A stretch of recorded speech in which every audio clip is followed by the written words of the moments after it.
Ok, merci. Merci, bonjour. Bonjour, bonsoir, Mbote, Jambo, Moyoen.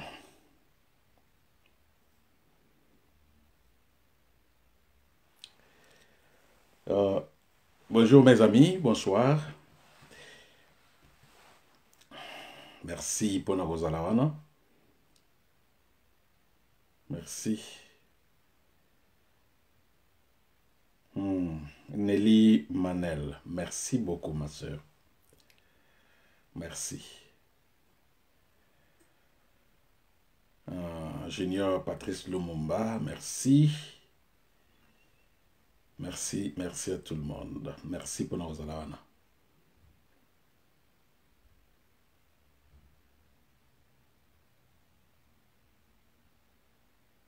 Oh, franchement.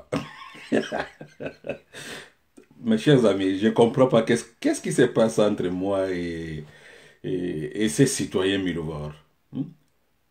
Nabandi na unte, quelqu'un déjà me pose la question, Oni et Salani na Congo na biso.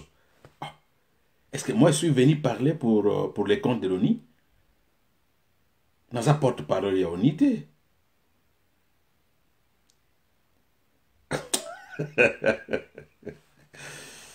Franchement. Mes chers amis.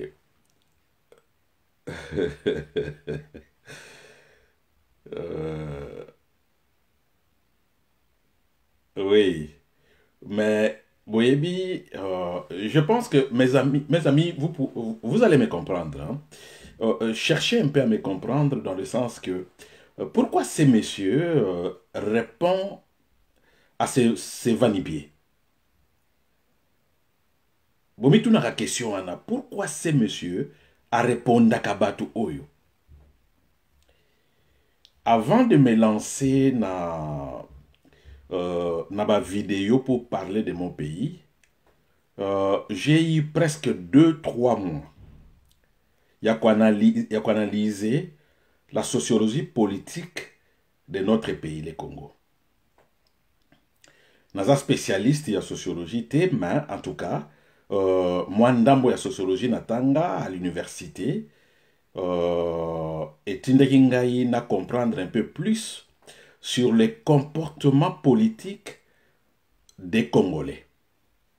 Et mingi, j'allais écrire un papier sur Etienne Tshisekedi. Voilà la raison qui m'avait poussé pour que Naïeba, le comportement politique de nos amis Kassaïens. Esaïe Nandenga m'a bêté.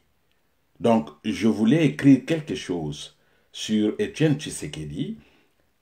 Parce qu'il y a quelqu'un qui me pose une question. Il y a un Mbalamoko d'arrache-pied. Donc, je vais rentrer dans le détail.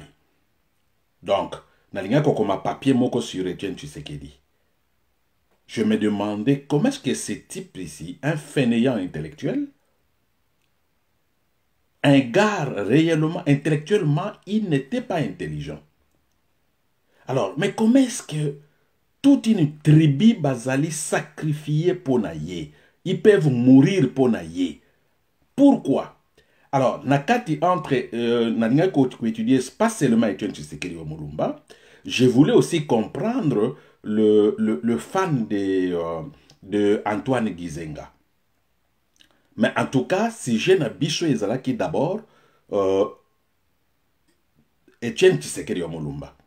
Et comme exemple, nanga ikozwa bato mususu lokola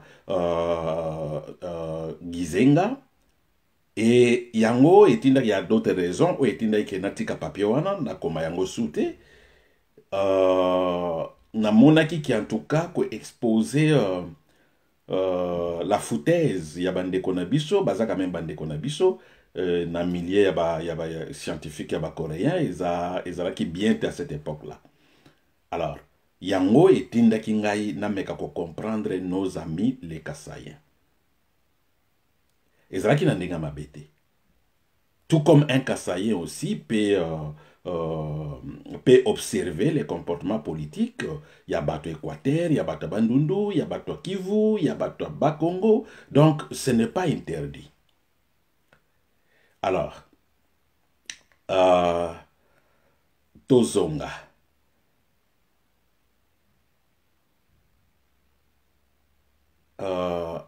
Je sais pas, je sais pas.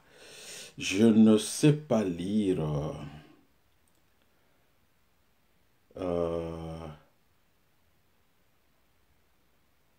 Voilà, il y a notre ami Man Robert qui dit, il a écrit en anglais, c'est sur YouTube, hein? Il a écrit en anglais, à lobby, elle a parlé avec quelques filles coréennes, à Ebisi Bango ke Azali Neve Nangai, et que naza oncle naye. Alors les filles coréennes ont été choquées et lui ont dit, vous êtes un chanceux parce que vous avez un oncle lokola monsieur Yombi. Voilà, merci beaucoup. Merci beaucoup. Je ne sais pas si vous comprenez Lingala. Des témoignages comme ça, il y en a partout. Il y en a. Donc, même nos amis Milouvor, ils croisent des Coréens, Batuna Kabango, et je vous dirai peut-être une parenthèse, parce qu'ils aiment que je ramasse des choses comme ça que nos amis écrivent. La parenthèse, je vous dirai que l'ambassade de la Corée du Sud m'a contacté il y a de cela 2 semaines, dans négligent qui email Nabango. Ils m'ont dit, il y a un conseiller de votre président qui est passé par ici. Et ces conseillers, ce n'est pas n'importe quel conseiller. Vili Echimanga est passé à l'ambassade de la Corée du Sud. À Kendaki Kunaponelo comme sous-souté, il est parti se renseigner qui est au juste M. Yombi. Alors, les Coréens m'ont dit, il est sorti parce qu'il voulait toyebisaye ce qui m'a kamulina lingaki. Nous, c'est la vérité, on te connaît, on connaît M. Yombi. Les Coréens n'y ont sobayebi M. Yombi. C'est un gars, toza fier pour naye, toza fier parce que ayana mboka na biso. C'est un gars qui contribue à l'économie en Mboka Nabiso. C'est un gars qui contribue à l'éducation Yaba Nabiso. C'est un gars qui enseigne chaque semestre plus de 500 Coréens. Chaque semestre. Donc, semestre, moko soki bozu yango quelques 4 mois. Donc, j'enseigne plus de 500 Coréens. Natangi Sakabango. Parents na bango bayebi, et d'ailleurs tous ces étudiants quand ils viennent pour la première fois s'inscrivent na cour nanga, c'est le parent qui fête. Ah Yasulu na cour ya mutuana okomona ye penza physiquement comme ça, tu l'as vu azotangi sabino okangi photo na yete, il y en a plein de photos. Il y en a plein. Et ceux qui bande konabino ba milovoro ba vandi na Corée, baza sincère nabino, il y a des vidéos. Il y a des vidéos en coréen. Na koyiko inondé bino na ba vidéo coréen. Et d'ailleurs, il y a un programme là, bon, Naver, ceux qui ba tché ba vidéo na Naver, ceux qui vandi na continent moussou, c'est difficile pour ba vidéo à visualiser. C'est très difficile. Mais moi, je reconnais encore la première année où j'ai commencé à enseigner, le premier jour. Oyonabanda qui court le premier jour. C'était télévisé, na télévision nationale. Les premiers jours, na liste nangai, j'avais étudiants inscrits à l'université de Kingai. C'était à peu près 120, 130 étudiants inscrits na cours wana ya liboso. Mais je me rappelle encore 20 minutes avant cours banda, l'université. Mais nous avons un problème très sérieux. Un problème sérieux dans le sens que, quand on a la liste d'étudiants au commission à cours où il y a droit de l'homme, bazalaki 125, 130. Alors, parce que selon le nombre d'étudiants, quoi affecté dans la salle de classe, dans l'auditoire. Ce qui est étudiant basé belé auditoire ya monene, ce qui est mingité auditoire ya moki. Alors, on a prévu un auditoire où il y a capacité, il y a 125, 130 étudiants. Mais nous sommes en face de plus de 300 personnes, liboso ya salle, liboso ya auditoire ya cours na yo. Moi je dis mais non, liste dans un ango, ah ouais, je 120, 130 étudiants, la liste, mais non, ça ne va pas. Bon, na télévision o abana kolananga, toke na liboso salle ya auditoire, mais c'est plein. Ba étudianté, ba étudiant bazali, de parents, batou. Mais qu'est-ce qui se passe au juste? Qu'est-ce qui se passe? Non, batou oyo, ba mona rayon na télévision, ba yoki, ozo bandakour, alors ba ye vraiment ba yokayo. Alors, l'université a changé. Au lieu de chabiso, bachangai na salle oyo ba prévoyaki, on a changé de salle, tokei na salle ya munene, il y a plus de 500 personnes.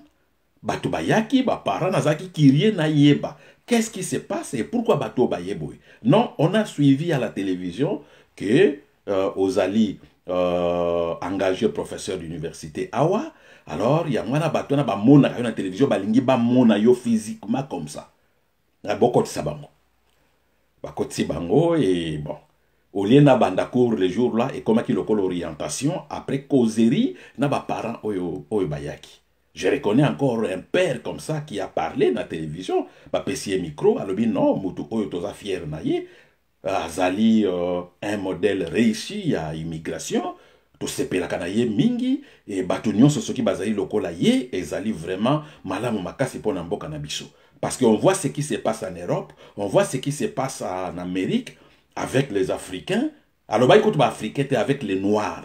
Ce qui se passe en Europe avec les Noirs, ce qui se passe en Amérique avec les Noirs, pour Nabiso Touzara Kobanga, que c'est comportement des Noirs, et il y a et pas Nabiso Awa. Alors, voir ces messieurs ici, pour Nabiso, en tout cas, Tolingi Batu Yaboye Namboka Nabiso. Les vidéos sont là. Bamilvor bavaina Corée, bazo mona yango, mais tellement ils sont sorciers, moyen baye bisabino yango izate. Alors, merci beaucoup, mon ami. Bon, Azan à Londres, alobi Azan à Londres, et puis akutaina ba coréen, atuni bango soyi ba yebingai, akosi ba onke nganaza onke na ye, atuni bango soyi ba yebingai.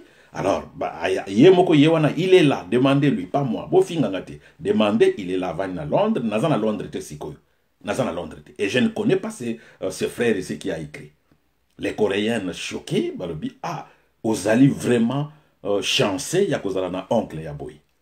Alors, j'aimerais voir vidéo chimanga ambassade, bisinga vidéo chimanga est passé parce que atiki identité na ye na porte, qui azali conseiller à président, il veut s'entretenir na les autorités et ambassades. Bah, ici, et il est là juste pour aller bakier au juste monsieur Yombi.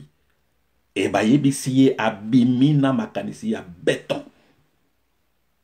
Voilà. Donc, ezalaki si je n'habite mais en tout cas, tellement le frère ici, ya ba lobeli yango, tikaka toloba yango.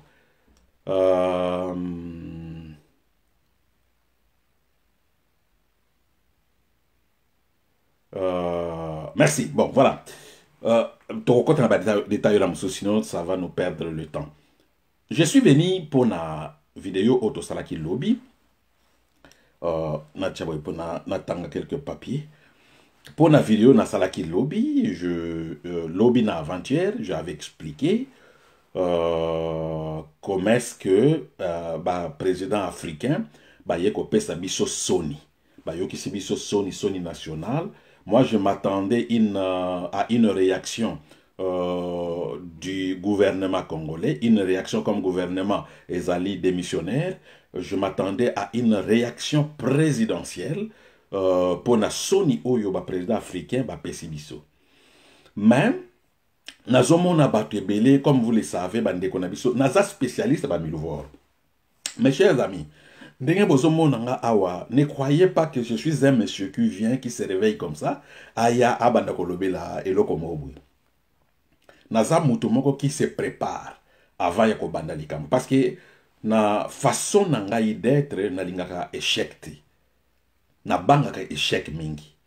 Na lingaka échec te.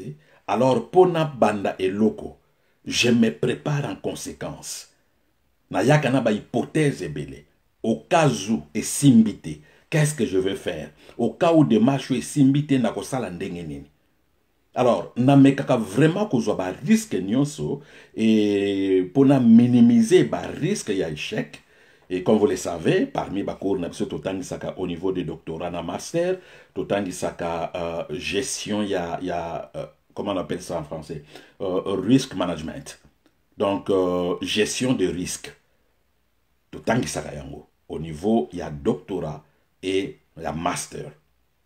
Alors, tozali, nazali mutumoko, soki nalingi kosala les locaux, j'analyse profondément avec des hypothèses d'échec, ce qui hypothèse et lokwana et yelingai, nazala déjà na soupape de sécurité, na au cas où et lokwana ye, comment est-ce que je vais m'y prendre? Alors, j'ai bien étudié nos frères Luba. Comme Naouti Koloba yango. Nalingaki na koma un papier sur Etienne Tshisekedi Wamulumba.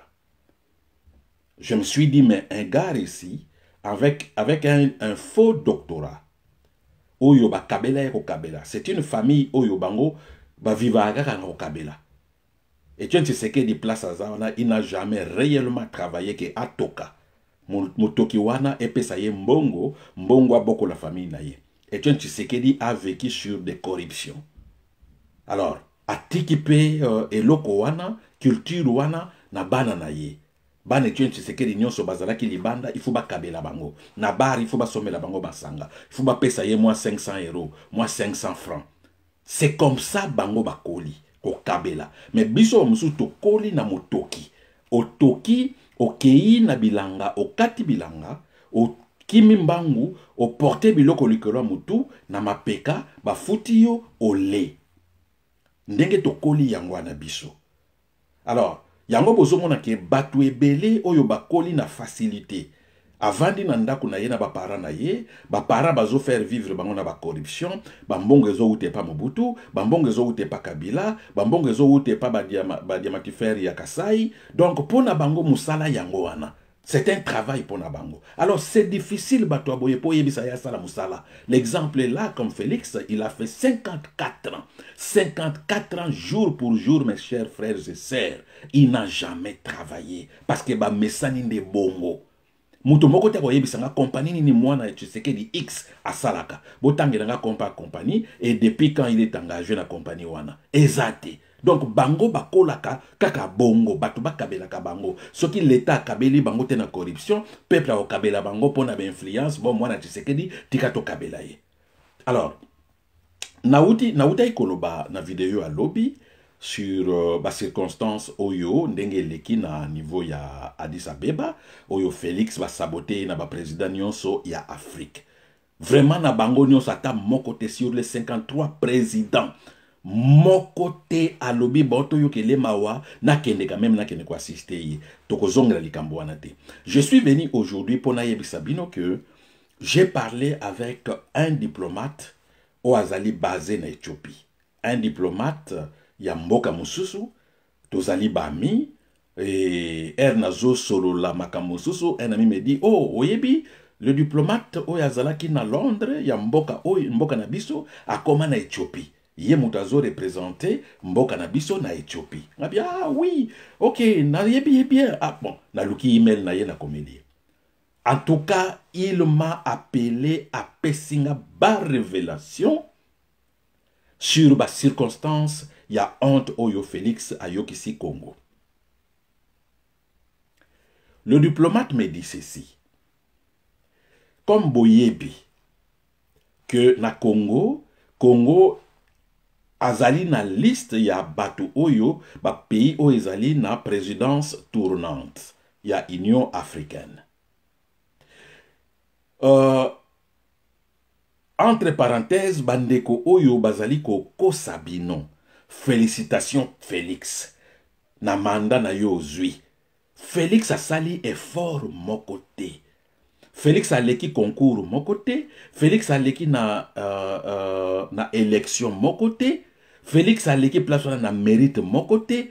Ezali présidence na tour de rôle. C'est-à-dire, ezala bochaki mboa, bochaki milou na tête ya mboka na biso. Ezala bochaki makaku. Ezala bochaki muselekete. Alingai kaka kozala président ya Union africaine na tour oyo. Tour oyo et quoi que Congo azwa présidence. Ce n'est pas mérite ya Félix. Félix azana bongo a kozala na mérite ya kokoma na isika ya ndengwa na te. C'est ça. Bazoko sabino. Et boza fier ya kosepela. Au lieu de la Congo a 8 places. Bozo la Félix, félicitations Félix. Félix a salini na makambo nyon so bampandi ya Vincent. Na bino peki, vous prétendez être intellectuel. Vraiment de bado ya IDPS bakoyi comme bino à bateau. Félicitations président Félix. Non, il faut dire félicitations Congo. Il faut dire félicitations Congo. Félix n'a rien fait. Alors, le problème c'est quoi? Pourquoi, révélation au Nayeli Lelo, pourquoi le président africain ont boudé investiture à Félix dans l'Union africaine? Et Yebanaki déjà avant que, en 2021, au mois de janvier 2021, Congo Moutakozala na présidence ya Union africaine. Alors, Rwanda a zui. La République sud-africaine a zui. Et comme il tourne à Congo, Natango Félix baye ko pesa ye pouvoir et pas ya Kabila. Fayulu a contesté résultat wana. Par la suite, boyebi makambo ndenge lekaki entre Fayulu et Félix. Entre Lamuka, PPRD, FCC, na Cash. Boyebi, qu'est-ce qui s'est passé? Alors, au niveau, il y a Union africaine. Il s'est posé un problème. Bolandanga bien. La lignité, malatandi et kota awa. Au niveau de l'Union africaine, un problème s'est posé. Lequel problème est Tindaki, quelques présidents de l'Union africaine, basolo la likambo oyo entre bango. Likambo nini. Na régulation ya Union africaine, il est dit quelque part que balingi lisusu makambo ba coup d'état te. Ce qui au sali coup d'état ba suspendre yo na Union africaine. Ce qui au leki na ba moyen frauduleux ya pouvoir ba ko suspendre yo na Union africaine. Avec les coups d'état c'est clair. C'est facile à comprendre. Mais la difficulté au Union africaine bazanango, comment maintenant comprendre moyen frauduleux, il y a comment on a pouvoir, par exemple, élection. Parce que il faut bozala, n'a pas preuve et idée et ali différentes entre le parti na katia pays. C'est difficile que l'Union africaine se penche sur ça. Mais quand même, quelques présidents, bazwa qui risquent yakosoro la yango. Ce que je vous dis, ce n'est pas moi qui l'ai dit. Et yeko koma que Congo a koki kozwa présidence te parce que la personne qui a été élue président a zali élu d'une façon frauduleuse. Le président africain a proposé ceci. Il y a un problème au Congo. Félix est président, pas par des élections, il est président par la force de Joseph Kabila. Binonyo sondenge bozali awa boyebi histoire on a be élection. Au niveau africain aussi, se pencha kinango. Alors, bayeko proposé par l'Afrique du Sud. Désolé Naloba, parce que la personne, le diplomate qui m'a dit ça, alobi natanga kombo ya mutute. Mais nakoloba, l'Afrique du Sud, ayaki ko proposé ceci. Comme il y a un conflit électoral na Congo, mission diplomatique na biso pe ba confirmer biso que en réalité Félix n'a pas gagné des élections. Il a eu 15%. Il y a totalité ya ba voix. Bien derrière Fayulu. Nazali mutu Fayulu te. Bo indexenga na Fayulu te. Je ne suis pas de Lamuka, je ne suis pas de l'ICD, Je n'ai jamais rencontré Fayulu physiquement, bien qu'on se parle. Ce qui te sera la canaille, ils allaient juste makambo ya Congo, ils allaient makambo élection na bango anate. Mais la réalité, ils allaient réalité. La vérité, ils allaient vérité. L'Afrique du Sud a proposé à quelques présidents africains, comme il y a un problème, il y a élection à Congo. Il y a un problème de légitimité de Félix. Société civile à Congo. Du moins, disons, la société civile à Congo au Bazali très influent. L'église catholique. L'organisation Moussousou. Tous, les diplomates représentés à pays Nabiso, expliquer clair que Félix n'a pas gagné des élections. Alors, ça c'est le moyen fraudulé au Yotoza dans la régulation de l'Union africaine. En réalité, il faut suspendre les Congo. Mais pour suspendre les Congo, il faut que la Cour constitutionnelle azalana même avis wana. Comme ça, va suspendre les Congo. Mais hélas, vous avez compris qu'est-ce que la Cour constitutionnelle a décidé à la place de la vérité.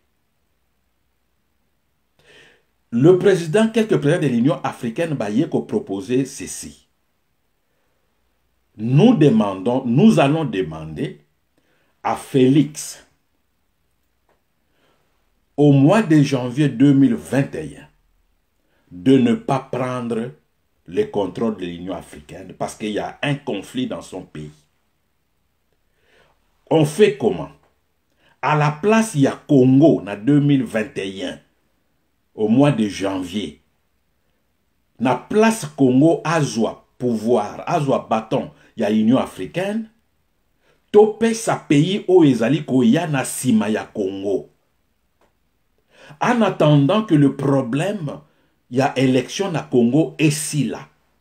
En attendant que les conflits na Congo et si là. Parce que chez lui au Congo, il n'est pas capable de résoudre les conflits électoraux, les conflits entre Yé na Kabila, les conflits entre Yé et son peuple. Comment a kozala capable ya ko diriger, ya ko gérer ba conflit Afrique? Soki na mboka na ye moko azokoka ko gérer ba conflit wana te. Ce diplomate m'a dit, le diplomate n'est pas un Africain. C'est un diplomate d'un pays basé na Éthiopie. Alors, basenga na Félix azwa pouvoir te ya Union africaine. Tozela, bapesa pays où ezoya après le Congo, ce qui mandat ya pays où ezoya après le Congo est si le conflit congolais est résolu, maintenant Congo akoyi kozwa relève na place wana. Je pense que vous me comprenez. Ce que je vous dis, c'est vrai. Ils ont parlé de ça avec Félix. Le président sud-africain Atinda ba émissaire, Basolana Félix. Quelques présidents Basolana Félix, Félix a refusé. A lobby ezali tour ya Congo, bozali na droite ya kota na makambo ya Congo, ba élection ici salement, Cour constitutionnelle a décidé, je suis président en exercice, il faut que je prenne ma place ya Congo na Union africaine. Ba président et belé batindelie ba émissaire. Félix leur a répondu niet. Je vais prendre le contrôle de l'Union africaine. Ba bondeli kozwana noté parce que il y a un problème chez toi. Vous savez boyebi bande konabiso nenge bazalaka. Félix s'est entêté. Alors, le président a dit, bon, le col a s'entêté à l'ingité, parce que mandat, il y a l'Union africaine et ça moulaïté. Tika place na pays où il y a na sima ya Congo, résolvez d'abord votre problème, et vous mettez, vous êtes toujours président, ceux qui vous allez toujours président, vous avez place na yo, ça pose pas problème. Il n'a pas voulu. Les présidents africains ont dit, bon, le col a boyi, il s'est entêté, aokende kozwa pouvoir wana yemoko. Le Sud-Africain lobi nakokende kopesa ye yango te, soki akozwa yango en parole na maloba na téléphone. Voilà pourquoi ces présidents africains bango nyonso, voire même Paul Kagame, solidarité na ba président nyonso, ba pesani mot d'ordre que personne n'assiste na investiture na ye. Maintenant, le problème qui s'est posé est ali ya ba dossier. Félix a poussé. Bato à Félix parce que Félix n'a pas cette capacité de pousser. Bato ya Félix, ba conseil à Félix ont fait le déplacement à Addis Abeba quelques semaines avant pour contraindre le président de la commission de l'Union africaine pour qu'il y ait à ça la remise et reprise avec Félix. Babondelier, voire même avant le déplacement, il y a Félix. Le diplomate me dit, rencontre, il y a Félix, na présidente, il y a Éthiopie. Parmi les points discutés na Félix, c'était ces points-là de sursoir prise il pouvoir na l'Union africaine. Félix Aboy. Alors, tellement ezala qui consigne donnée par le président Nyonso, balobi toko boudé investisseur toko kendete. Boko mona makambo wana ndenge ko salema par la suite. Donc, c'est ça la révélation que je voulais vous passer. C'est vrai, c'est véridique. Parce que connaissant les diplomates, Oyo a informé Bisso. 22 ans na diplomatie, 22 ans ambassadeur, azala na Congo, azala na Rwanda, azala na Londres, azala na États-Unis, voilà maintenant azali na Éthiopie.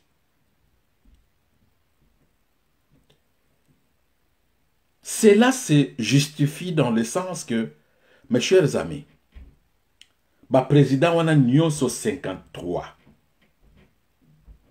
atako bayinaka mutu moko kaka koyi kozala mina yo akoya ko assister yo.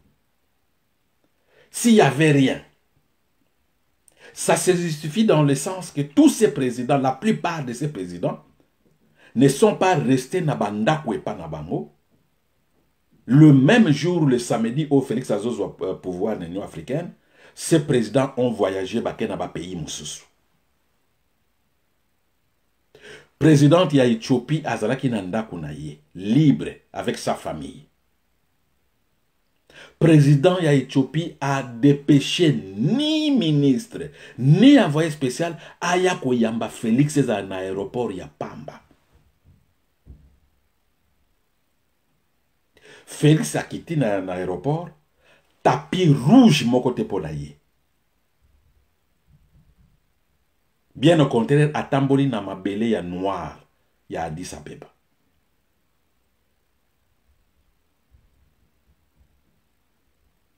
Le diplomate me dit, binob africain vraiment est moko to comprendre la binoté.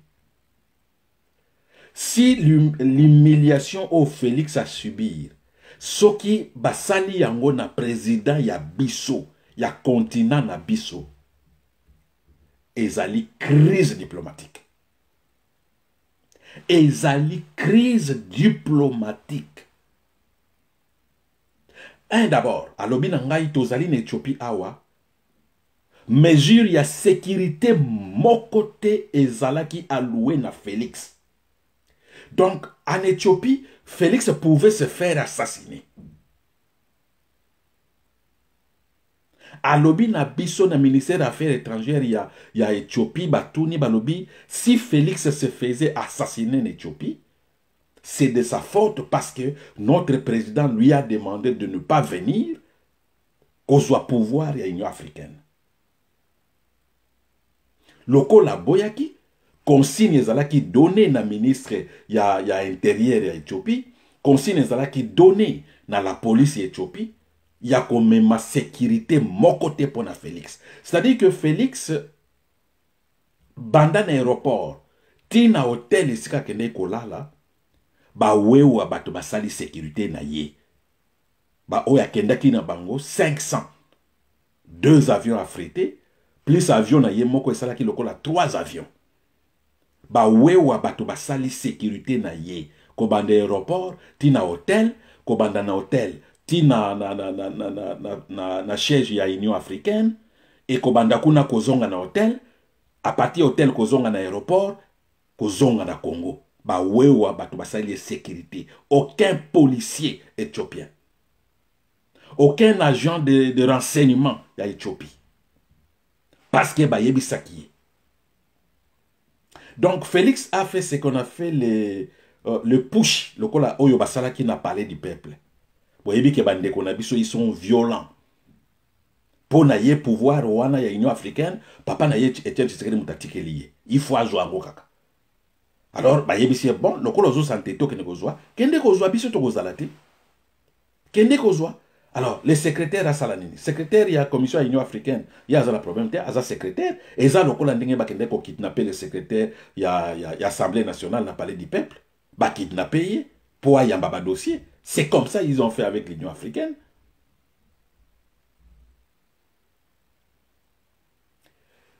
Milouvo Rumoko a yelinga inbox.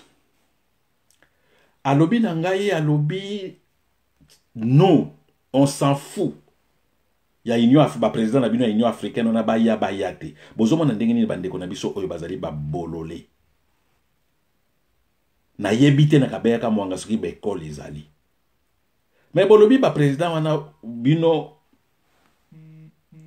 bozana besoin na bangote. Alobi ba président na derrière ce sont des corrompus, ba assassins, ba criminels. Tozana besoin na bangote. Na tunie ba président na bozana besoin na bangote ce sont des criminels. Mais ok ko zwa pouvoir pour diriger banani bangote. Bango batu baza ba président na bamboka na bango. Vous n'allez pas diriger Kabeka Mwanga. Ozu pouvoir na Union africaine pour na ko diriger l'Union africaine par ses gouvernements. Vous n'allez pas diriger l'Union africaine par des ONG ou bien batato union so batondi na bamboka na Afrique. Vous allez diriger par ces dirigeants là. Voilà, balobi nous ces dirigeants on les ignore. Ba assassin, ba criminel, na tout nié à bon. Donc Paul Kagame, Oyazali frère Nabino, lui n'est pas criminel. Lui n'est pas assassin. Les autres présidents africains sont des assassins, des criminels, des corrompus, sauf Paul Kagame. Voilà façon, il y a raisonnement, il y a bande konabiso oyo. Ba raisonna kandenge moko bango nyonso. Il pose ma question ya ndenge moko. Mais ce qui m'étonne moi, excusez-moi, en tout cas, ce qui m'étonne, na botami na mboka. Na botami na mboka. Na botami na mboka, o ezalaki, ezali centre hospitalier. Dans le Bakango, toujours, mon père était un infirmier. Mon père était parmi des évolués. Papa n'a pas benga écoute mon délai. Papa n'a pas bikisa battu belé. Battu belé. Il était un infirmier itinérant. Et si quand on a découvrir Mboke belé, par exemple Mboka ba Kamitatu Masamba, ce qui n'a le belaka Kamitatu, je connais cette famille de Kamitatu. Ce qui n'a le belaka Olivier Kamitatu. Parce que na yebi famille wana, j'ai été à Kinzamba. Mon père était infirmier à Kinzamba. Kinzamba ezali pembeni ya Mosenge. Mosenge ezali pembeni ya Mission Lumbi. Mission Lumbi ezali à quelques 2 km ya Kilombo. Kilombo ezali mboka ya Kamitatu Masamba. Je connais leur famille. Banda papa na bango. Mutu aboti Kamitatu Masamba. Na yebi bango. Na yebi baleki na ye. Tout le monde s'étonne. Baya komona na kati ya famille, un enfant débarque Mondele. Kamitatu Masamba était très noir le kolaba soudanais, mais Kamitatu Masamba zalaki noir le kolaba soudanais. Moi si na ya zalaki noir. Baya ko bota Mondele zolo amulai. Mwana wa uti wapi. Famille nyonso Kamitatu Masamba bakamwaka Olivier Kamitatu auta wapi. Cette histoire, toyebi yango, ezali objet, ya live na bisote alelo. Juste pour vous dire, to leka ba mboka wana, qui passe, mboka ya ba Matanda. Quand Mobutu a fait arrêter Matanda, c'était juste à côté de notre maison.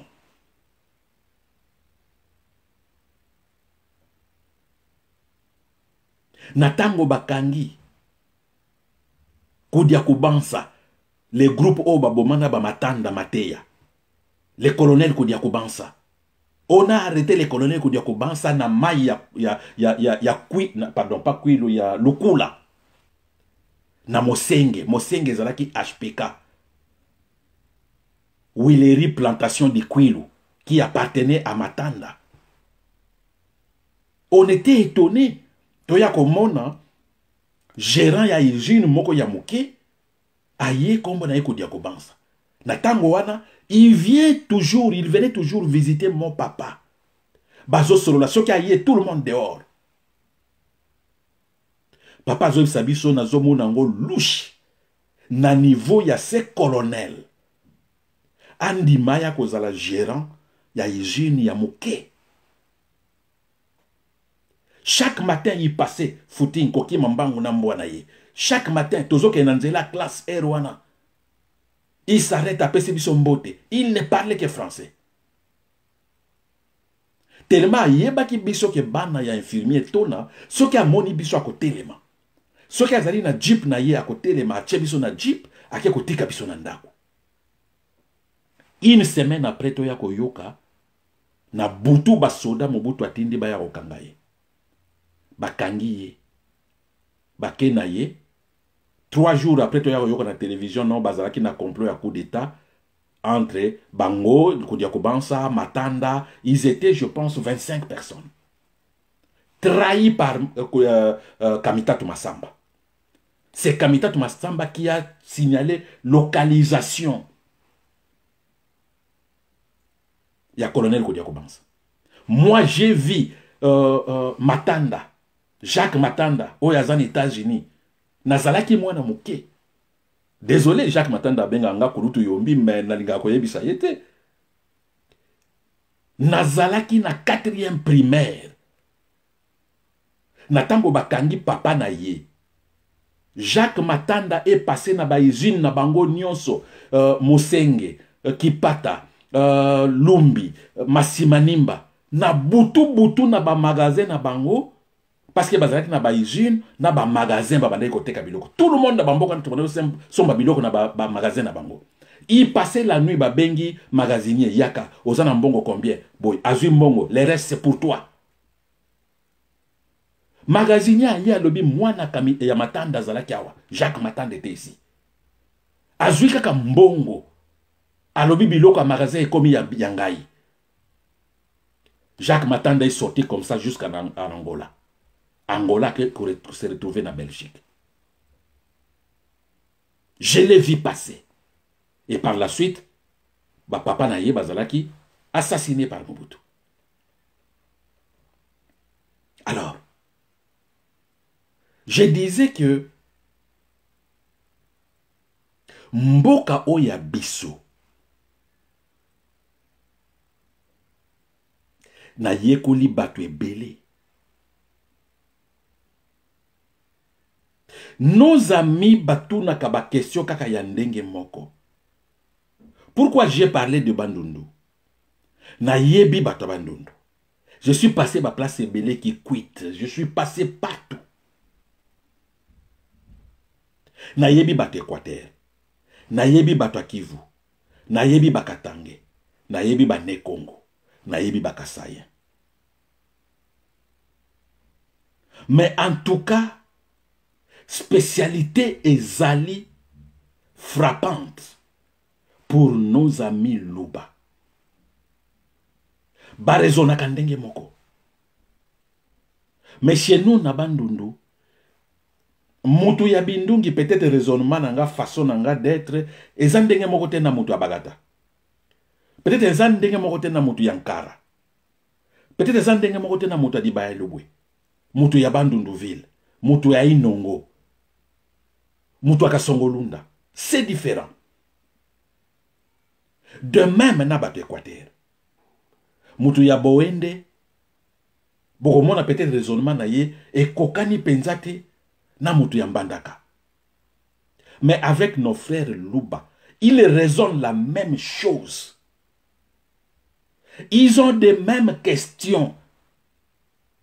Et pour na bango soki a tuni yo question, ko se pour monete ko pesa ye réponse. Abanda ko zongela kaka question wana. Abanda ko zongela kaka question. Aussi au pesi réponse. Vous n'évoluez pas. Avec eux, vous n'allez pas évoluer. Ba répondre à ma question te. Bango balingi ko tuna ba question. Et ba question bango ba tunaka. Ezali ba question de type. Comment expliquer yo professeur Mobimba olingi ko faire couler mwana ya mboka alonga na pouvoir. Nazui même une cinquantaine ya bandeko na biso balupa. Oyo ba yebani te. Ba vanda ke sika mokote. Ba botama esika mokote. Cette question bango nyonso bazotuna. Ngai nazo pesa explication pourquoi na lingi ko faire couler ye. 1. Azali prototype ya président ya mboka na biso te. Ce n'est pas ce prototype ya citoyen koza la président ya république o to bandai ko luka. Oui, to bandai ko luka mwana mboka. To bandai ko luka mwana mboka ya kiyungu te. To bandai ko luka mwana mboka kizengi te.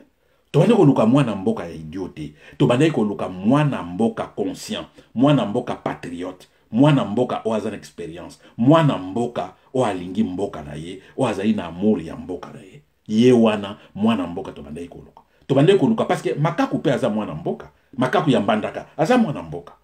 Milu ya Kabeyaka Mwanga aza pe mbwa ya mwana mboka. To bandai ko luka mutu ya mwana mboka o azali expérimenté. O azali na mutu aleka quand même moi minimum na classe. Pourquoi? Ko diriger pays ezali kaka makambo o ezoleka ko signer ba papier te. Ko diriger pays et sengaka raisonnement. Il faut raisonner. Raisonnement critique. Vous devez raisonner. Mutu il faut tambola. Ozali leader. Leader na monoko na biso tokoyiko lo babeng tokoyiko na koyiko bengango songanzila. Leader alakisaka nzela. Leader ye mutasala ka ba plan. Leader ye mutalakisaka nzela o eza mabe bozwa nzela boye. Eloko eza mabe bozwa oyo. Alors leader soko ozali faible. Oyebi d'abord ndenge balukaka nzela te. Oko lakisa batu nzela ndenge nini. Yango tolobaki mwana mboka il faut azala na niveau élevé ya leadership. Mwana mboka il faut azala na niveau élevé ya raisonnement. Mwana mboka il faut azala na niveau élevé ya patriotisme, amour ya mboka. Parce que ozo faire face na ba défi interne, na ba défi externe. Bomoni par exemple humiliation oyo ya Union africaine. Soki mwana mboka azali mwana mboka aleka na classe. Mwana mboka azali na bongo. À partir ya Union africaine na tribune wana. Discours o Félix alobaki elinga ye bongwana. Elinga comme un discours ya protestation. Imaginez-vous Lumumba à la place de Félix na tribune ya Union africaine. Seul, ba président Moussou Bazate ba saboter. Imaginez-vous Lumumba na isika wana. Mbele l'Union africaine le Tanzanie. Imaginez-vous Kwame Nkrumah na tribune ya Union africaine. Ba saboter ye. Ba chavi na ye en danger. Parce que un président soit ye na mboka na bino sécurité na ye eza na mboka wana. Éthiopie saboter sécurité à Félix. Soki mboma et kendaki na Éthiopie. Mbele Félix a zui mboma. Mbele Félix a zui fruit. Voilà l'idiot de notre président. Azoye bate que Éthiopie et vie na ye na danger. Il faut protester. Silence total. Moi na mboka tolingaki. On pouvait accepter na prototype ya papa na ye Etienne Tshisekedi. Oui, même si Azali escroc, bon problème ezate akoyi kozala président. Etienne Tshisekedi pouvait na mesure moko boye ko faire face ya ko sala moins discussion moke na bato. Pas Félix. On peut comprendre son frère, son jeune frère, ce qui Patrick Tshisekedi. Je peux accepter Patrick Tshisekedi devenir président.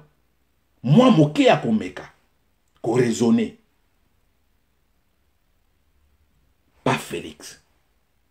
Mais na ba explication o nyonso ko yoka kaka bandeko na biso o ba milivor bazo ya kaka pourquoi olingi ko faire couler ndeko na yo azan ndeko na yo bino bolobaki nini mwana mboka. Mais mon frère, je t'ai expliqué mwana mboka to lukaki prototype ane bango nyonso ndeke. Je suis en train d'écrire, vous allez le voir un jour dans un livre, les raisonnements de Milivor. Ce que vous allez génétiquement transformer.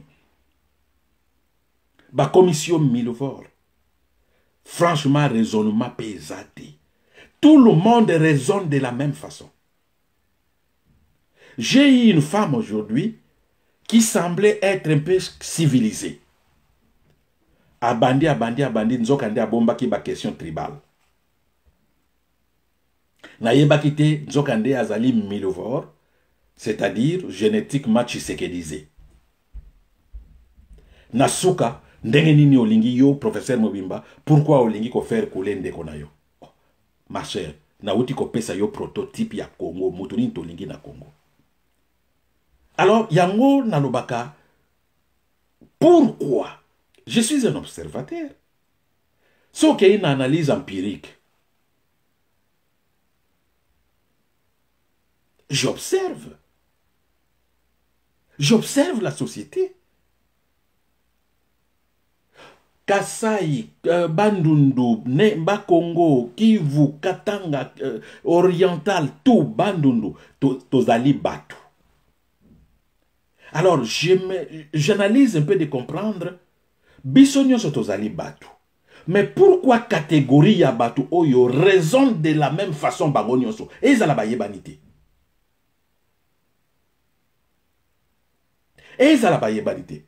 Oh non, peut-être culture bazo kaboleska. Non, nakasa yezaka kalubati. Batete les bazali. Les tétés là ne raisonnent pas comme ça. Les tétés là ne raisonnent pas comme ça. Ti na ye komona bandeko oyo bazali na eloko moko en commun.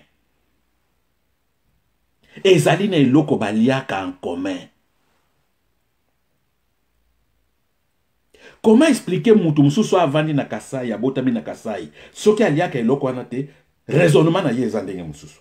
Mais soki akoti kaka na groupe wana kolia eloko wana, raisonnement ekomi ndenge moko na bango. Na ye ko découvrir que non, c'est la viande ya bamboa ya savane. La viande ya bamboa ya savane ya Kasai. Tout le monde qui mange bamboa ya Kasai, ya savane ya Kasai, raisonne de la même façon. Donc, il faut impérativement interdire la consommation des chiens de savane. Ya Kasai. Il faut qu'on interdire.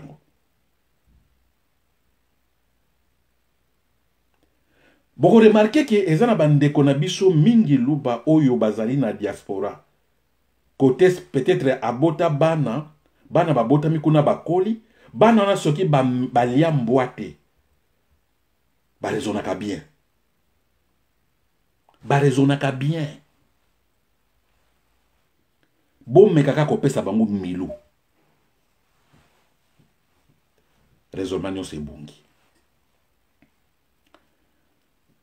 Pourquoi Nazolo Baboye? Mes chers amis, les kambo oyo na loba yango na banda ko répéter yango. Na loba et na banda ko répéter yango. On était ici dans ces pays avec Mobutu. To banda avec Kasavubu. totikali komona bane Congo na comportement oyo te. Tozwi ba leader mosusu Lumumba. Tomoni ba tete la boye te. Lumumba était aussi critiqué. Toti komona ba tete la te baloba, vous critiquez Lumumba, c'est que vous critiquez les tete là. Tomoni yango tata mokolo moko. Na ba histoire tozotanga bien que na période Lumumba nazalaki na botamaki te. Avec Kasavubu, Kasavubu aussi était critiqué. Tomoni ba ne Congo te. Koloba question ki bo critiquer Kasavubu, bozali ba tribaliste, bolingi ba ne Congo te. Tomoni te. Avec Mobutu, Mobutu azalaki le plus critiqué na ba leader politique na biso. Totikali komona ba ngwandi te ba somba likambo wana. Que non, le a besoin de critiquer Mobutu, c'est que vous n'aimez pas les Ngwandi, vous êtes des tribalistes, vous êtes des jaloux. Toyoki yangote. À l'époque de Mobutu, moi je suis témoin parce que na botami une époque à Mobutu. Na botami 2 ans après la prise ya pouvoir ya Mobutu. Na botami. Na botama les jours ya patrie.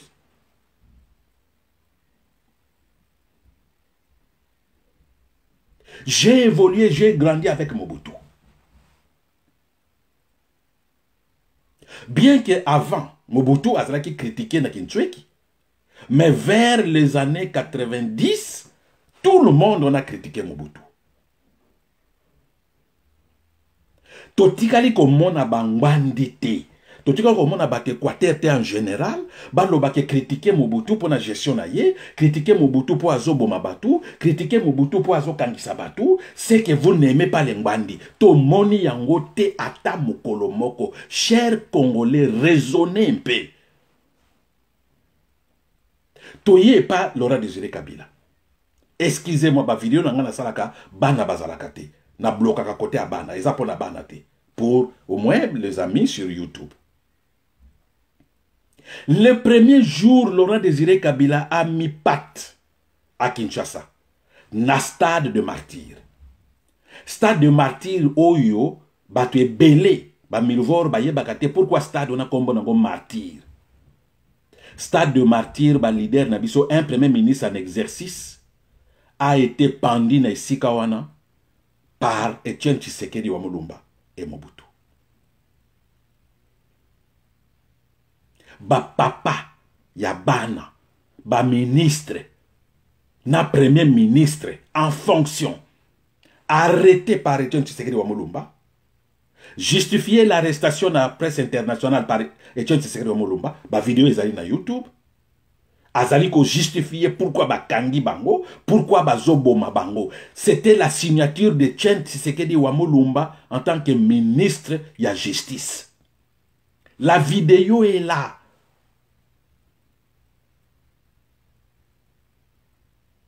Ces gens-là, Lelo Etienne Tshisekedi wa Mulumba, père de la démocratie. Quelqu'un qui a participé à l'assassinat Yabatou.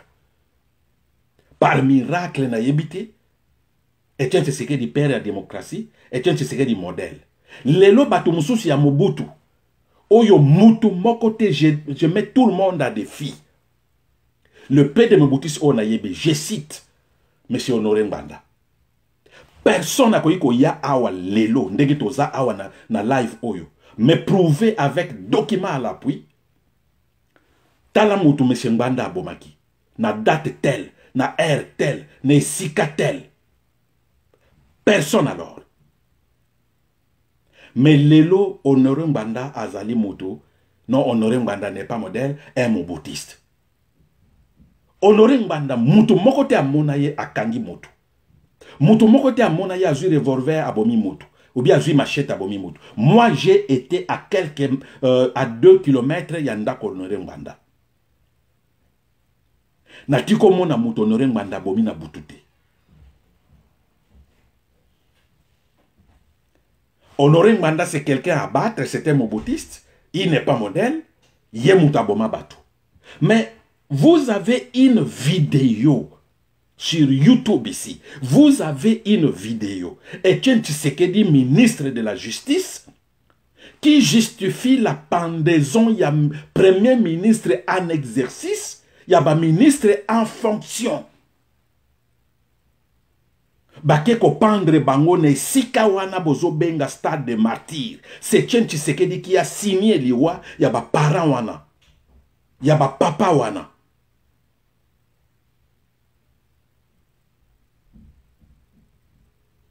Honoré Mbanda, c'est un diable. Et Etienne Tshisekedi wa Mulumba, c'est un saint. Mais Honoré Mbanda et Etienne Tshisekedi wa Mulumba, ils ont travaillé avec Mobutu. Entre Honoré Mbanda et Tshisekedi, qui avait une signature, une autorité dans le gouvernement de Mobutu? Qui? Dites-moi. Ce qui n'a pas aussi beau que les beaux vidéo, lui-même, Etienne Tshisekedi dans la presse étrangère, il justifie pourquoi a signé décret wana ba boma premier ministre ba pendre ye na ba ministre de naye Kimba Anani na ba mususu pendu par Etienne Tshisekedi wa Mulumba. Les saints de la démocratie congolaise. Quel ba bololé.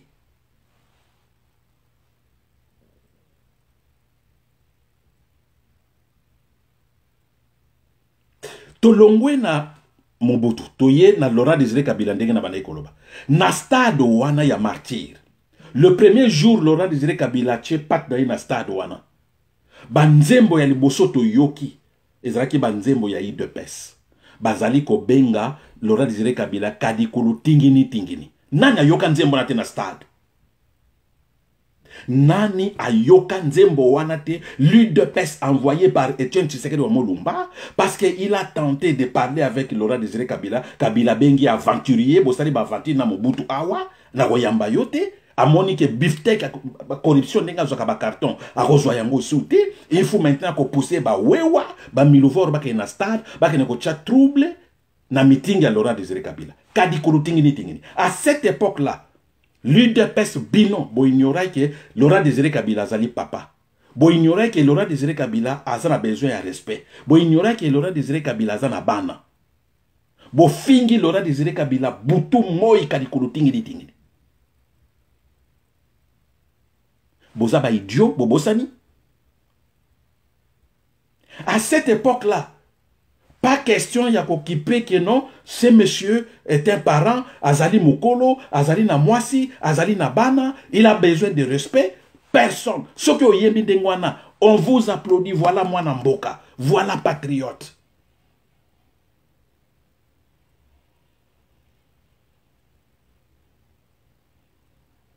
Tomoni batu ya mobate. Tomoni mutu ya moba mokote.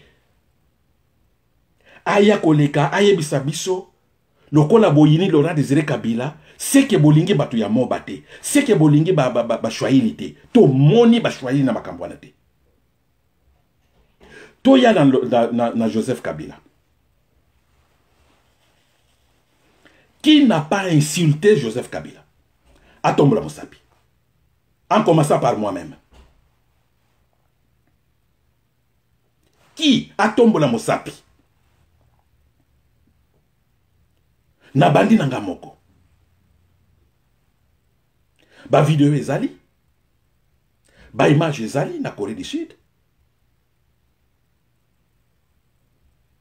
Na Europe, na Amérique, na ba pays africains, na kati ya Kinshasa, na kati ya Congo. Tout le monde, nous avons insulté Joseph Kabila. Moutou mon côté à se poser question que Joseph Kabila, même si azali étranger, azali quand même Moutou, azana mwasi, azobo tabana, azali na bandeko. Le problème de moralité ne se posait pas. Le problème de respect ne se posait pas. Joseph Kabila s'est marié à une Congolaise. Bino bolobi bozali batu ya mibeko. Par la loi, Joseph Kabila est congolais. Parce qu'il s'est marié à une Congolaise. Olive Lembazali congolaise. Elle a droit du respect aussi. C'est une femme. Combien de fois bofingi ba partie intime ya Olive Lembe? Ah ouais, combien de fois? Vous, Milford. Combien de fois bofingi ba intimité ya Olive Lembe? À cette époque-là, bozo qui pète Olive Lembe a besoin de respect. Azali maman, azali mwana mwasi, azali de connexion congolaise, azana besoin de respect, azana bandeko, azali na papa, azana maman, azana ba petit frère, ba petite sœur, azali na ba grand frère, ba grande sœur. Il faut quand même moralité ezala. Azana besoin de respect. Non, au fingi Olive Lembe, ba sous-vêtement na ye, excusez-moi, eza vidéo ya banate. Au fingi ba sous-vêtement ya Olive Lembe. Tout le monde à partir Kabeka Mwanga vous applaudit. Compatriotes, Mwana Mboka, voilà professeur d'université.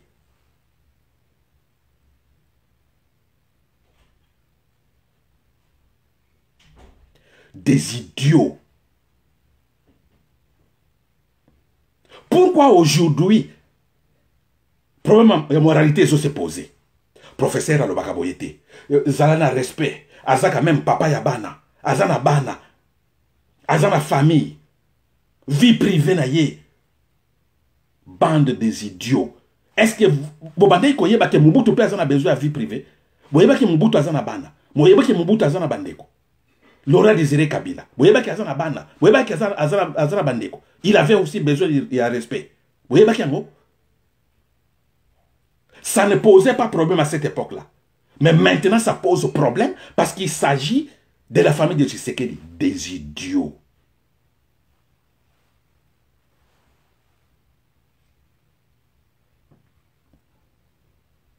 Mais bandeko nanga ba congolais.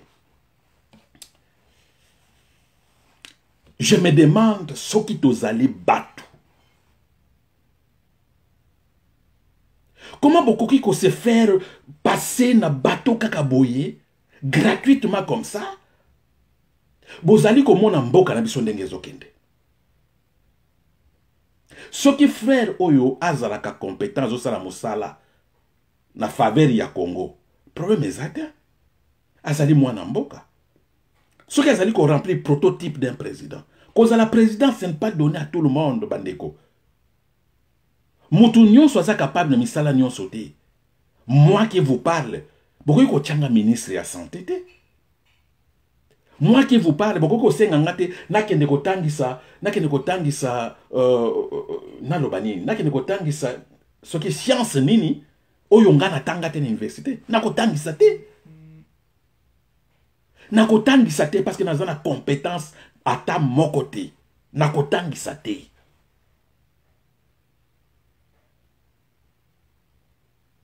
Mutu oya ko diriger biso mboka na biso ezali na ba défi belé.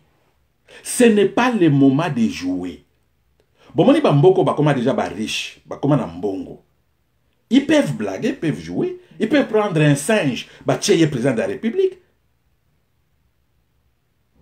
N'a pas ça qui un exemple les États-Unis avec Trump. Trump en réalité ce n'est pas quelqu'un qui mérite être président de la République. Mais les Américains ont blagué.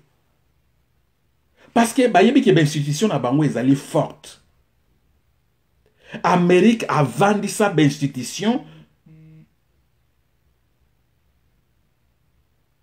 à un niveau que même un aventurier, le col à Trump, ce qui a yé,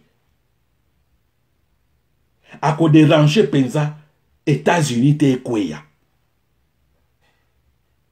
Parce que tu as déjà gardé fou. Au moment de la reconstruction du pays, au moment où Bozali ko luka moyen, pays ezala loko la pays est vanda. Beau réformer pays, bien beau construire pays, parce que notre pays ce n'est pas à réformer, c'est à construire. Ce n'est pas à reconstruire, mais c'est à construire. Bachaka n'importe qui t'es.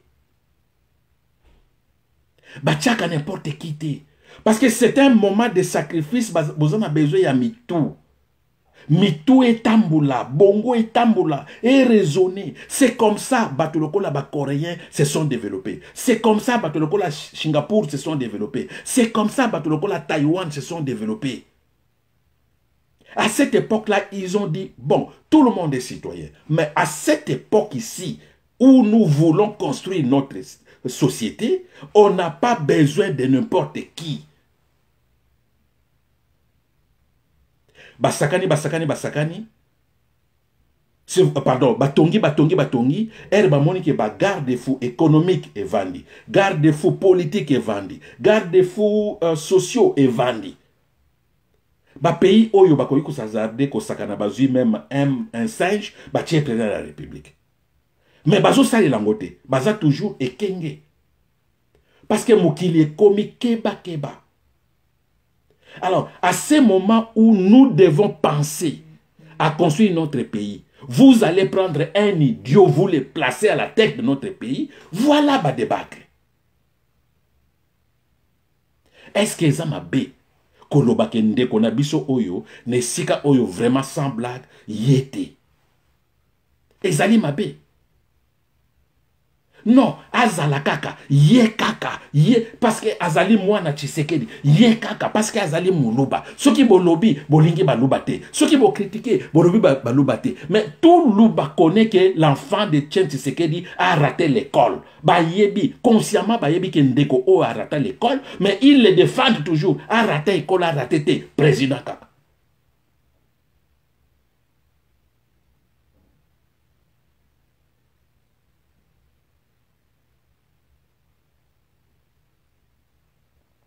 Likambo ekolo na tuna gabino. Etienne Tshisekedi Mulumba, premier ministre à maintes reprises. Il a commencé ce qui recteur dans l'université qui a Lovanium. Alongwe kuna aye ministre de la justice, ministre intérieur, premier ministre à maintes reprises. Question on a tout na cabino le Milouvor. Dites-moi, qu'est-ce qui s'est passé pour que Félix rate l'école? Mbongo ezangaki? Papa premier ministre à maintes reprises. Papa ministre à maintes reprises. Papa président et parti politique à maintes reprises. Non, Tiliwa.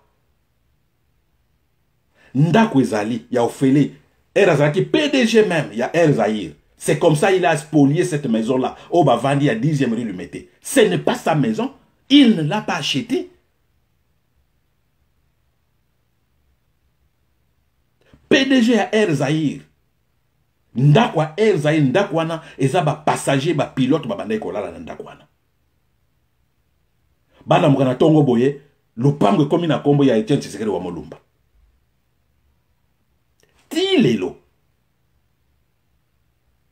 Ndaku ya Air Zahir livré ya lupango wana ebunga. Bakende boye na hôtel de ville ba mona livré na ekomi na kombo ya Etienne Tshisekedi wa Mulumba. Livré ya liboso ezalaki na kombo ya Air Zahir. Ba pilote bazolala na ndaku wana. Bala mukaboye lupango ekomi na kombo ya Etienne Tshisekedi wa Mulumba. Asombaki yango na butu, asombaki yango na moi, asombaki epa ya nani. Alors, expliquez-moi, qu'est-ce qui s'est passé pour que ses fils ratent l'école? Mbongo ezanga kite. Ndako ezanga kite. Ba école ezanga kite. Mais pourquoi il a raté l'école pendant que les autres enfants bakenda quand même école? Qu'est-ce qui s'est passé? Dites-moi, qu'est-ce qui s'est passé? Donc, Moana Azali Mongol. C'est ça, ça fait mal. Ça fait mal, mais c'est ça la vérité.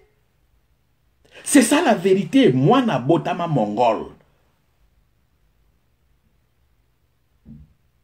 Ba mema na ekolo awate, ba mema kotoyo awate, ba kende awate, azoko kate moye ezate, papa na mama ba décider bon, moi na déjà si abotama ezape faute na bisote, nzambe ka motakela e bongo avant daga na ndako. C'est comme ça Félix est resté à la maison. Tozali awa, soki eza les hommes susu, bobi misango siko totala. Soki eza les hommes susu, bobi misango totala.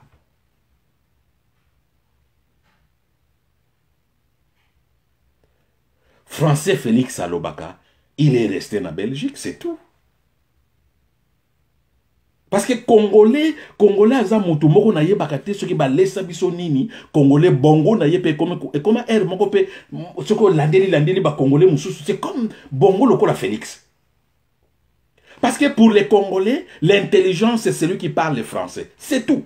Donc Congolais, même ba Mongol, oh ba botami na France, ba français, ba Mongol, ils sont intelligents parce que ba lobaka français.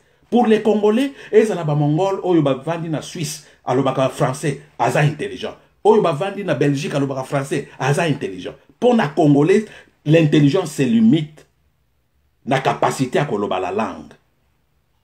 Mais Congolais azobosa na kina mukili oh langue ezaka français te. Ba langue eza ebele. Félix parle français parce qu'il a vécu na Belgique. C'est tout. C'est tout. C'est tout. Parce que Congolais lingaka vérité te. Lobaka boye, okokufela kuna, ngana kokufela wate, boko mona ngai, ngana kokita na mboka wana. Nakokita na mboka wana, nakokita. Je ne suis pas chômeur, hein. Naza chômeur te.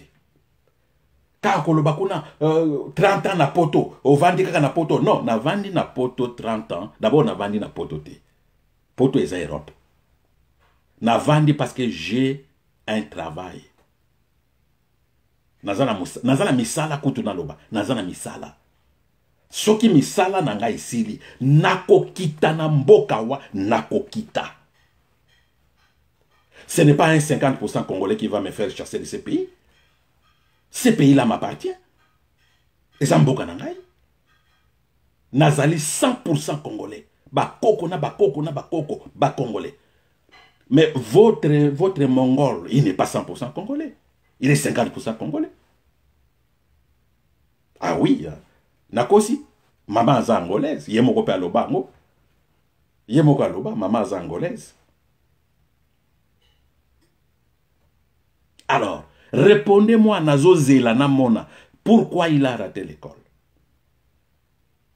Si réellement vous êtes là pour les Congos, pourquoi s'attaquer na bato obazo critiquer? Pourquoi voulez-vous lier les critiques pour la gestion mauvaise de la société de notre pays? Vous liez ces critiques à votre tribu. Pourquoi vous liez ba critique à bato? Mbongo va détourner, oui. Bomoni bazo détourner. Votre frère fait des bêtises partout soit accueilli, oui. Bozo mona. Bato balobate, ce qui balobi, bolingi balobate. Oh. Di, bino, boza ba malade ou bi boza ndengeni.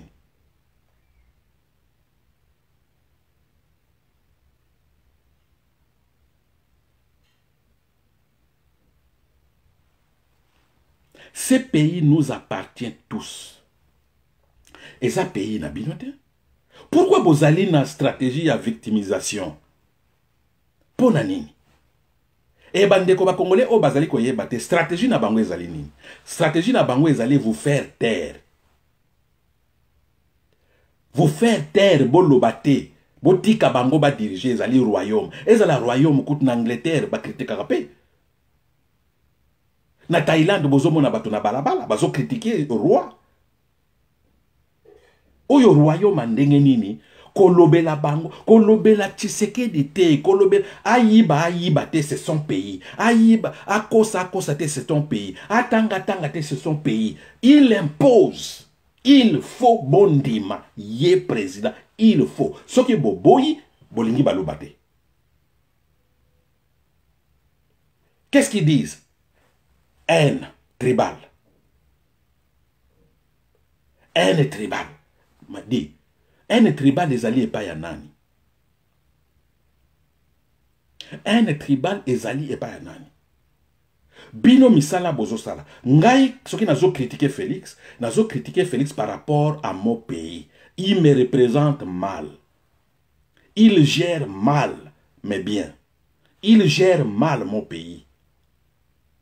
Voilà pourquoi je les critique. J'ai le droit de les critiquer. Quand je critique Félix, je ne vise pas les Louba. Avant Félix comme président, qui m'a déjà entendu parler de Louba? atombola mosapi.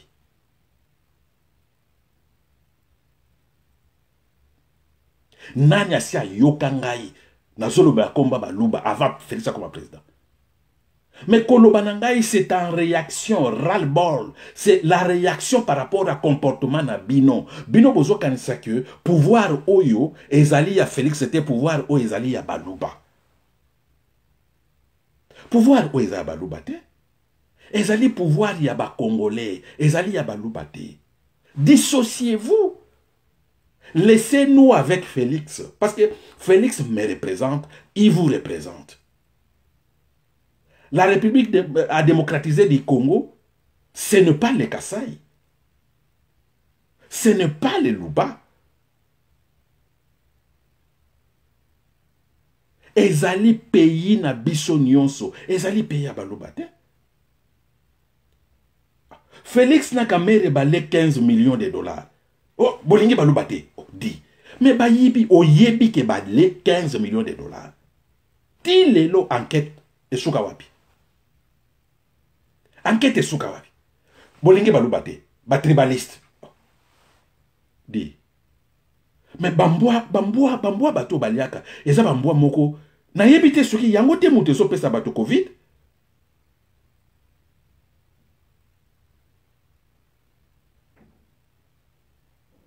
Félix s'est retrouvé seul na Addis Abeba. Ezali honte nationale ba président africain ba pesibiso. Ba jaloux, bolingi ba lubate, ba tribaliste. Oh. Di. Siko boye bisanga, pourquoi ces gens ici bande konabiso oyo ba raisonna kandenge moko? Pourquoi? Boye bisanga. Soki eza ko liamboate. Alors, nini sala parce que baza bato lokola biso. Les tétés là sont là dans les Kasaï. Les tétés là ne raisonnent pas comme ça. Et pourquoi eux raisonnent de cette façon? Bangonio son raisonnement ndengemo. Ezala omoni azana doctorat. Ezala omoni azana doctorat. Ils raisonnent la même chose. Alors, Tokolobanine. Tokolobanine. Eza koli amboate? Eza koli amboate?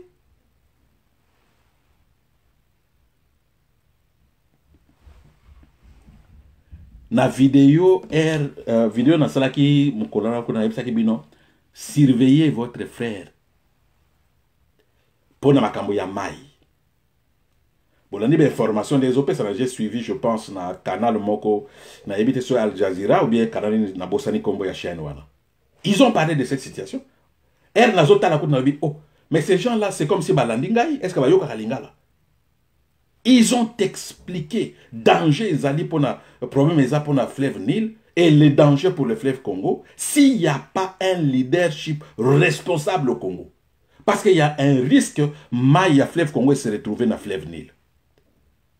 Cette télévision a parlé de ça. Baza ba Congolais te, baza ba Pangistan te, baza ba Tabandundu te, baza ba Yakate. Ils ont parlé de ça. Biso ba Congolais to loba ba tribaliste bolingi ba loba te. Di tozolo be makamba fleuve Congo, tozolo be makamba fleuve Nil. Likamba ba lube koti ya wandenge nini? E wuti wapi likamba ba luba? Na lobaki na video parenthèse on appelle ça qui awande kona bino baki akeko koma président ya Union africaine. Pardon, asimba kesa batute. Lokola na kosaki. Félix a lobby premier projet. Union africaine ba bimisa mbongo po ya tonga institut ya documentation africaine na Kinshasa. Na yebisa ki bino on ne donne pas les pouvoirs na bashekulaire. Félix a lobby Union africaine ba pesa mbongo ye atonga institut de documentation africaine na Kinshasa. Donc ça veut dire projet de 100 jours à l'Union africaine. Eraye ou comme ba pesa pouvoir pour azoba Mixgel projet de 100 jours 600 millions de caissés. Lelo Soukawapi. Ake na Union africaine premier projet na ya lobi ba pesa mbongo atonga institut ya documentation na Kinshasa. Awa bozo yokati. Bozo yokati.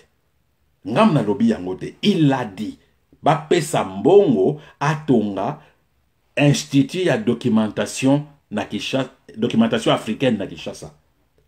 boye ba ke na mbongo ya Union africaine mbongo ba Nigeria ezali boye ba Nigeria na makamba mbongo Nigeria ko iko boma yo pona $1 na kati kuna mbongo ba Sud Afrique ezali boye ba Zulu ndenge ba tomboka pona makamba mbongo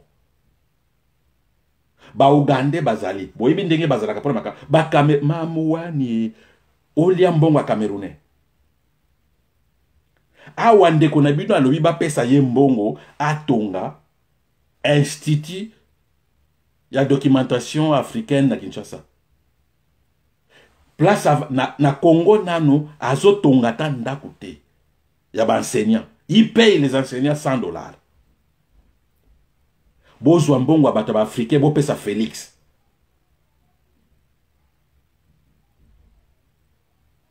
o tolobi te tolobi Bopessaye, c'est pas notre problème. Bopessaye. Et comme ate, bolingi ba luba te. Bozo yokati, chers amis luba, bozo yokati. Ndeko na bino alobi ba pessaye mbongo atonga institut ya documentation africaine na Kinshasa.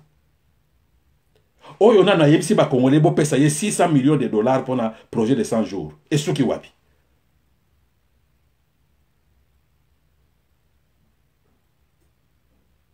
Yangoyo. Bo se victimiser sikoyo. Parce que bolia mbongo a contribution à ba Nigérien, ya ba Ivoirien. Tokola la botu, ba Ivoirien ceux qui bolé mbongo na bango ba tchaka na Union africaine. Bo pesi Félix. Bo iba Ivoirien ndenge balobaka.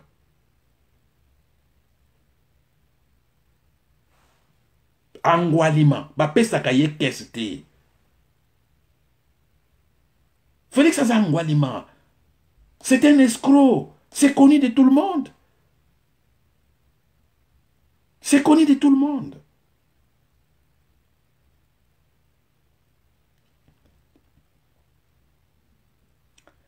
Ba député Nabino na yebité. Il y a une députée comme Naye Soki, Henriette Mouma, Henriette Moua, si c'est na yebité ou ayebi akoyiko rappeler ngai tozoluka ba député ba proposer ba loi. Voilà, Henriette Wamu. Merci beaucoup New Touch. Merci, thank you. Henriette Wamu. Cette dame azali ko proposer na Assemblée nationale une loi. Ezali loi te pour régulariser l'immigration dans Mboka na biso. Quand les Rwandais viennent, ils doivent demander la nationalité congolaise.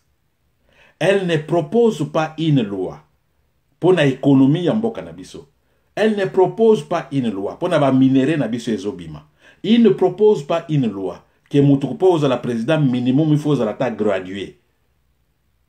Mais cette dame sans rire, elle propose une loi que le pays reconnaisse Etienne Tshisekedi Mulumba comme père de la démocratie.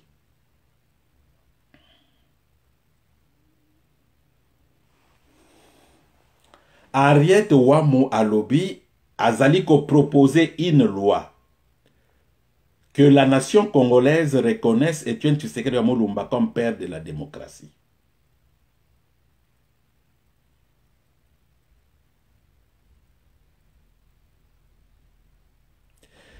Naïbité, c'est de quelle démocratie s'agit-il?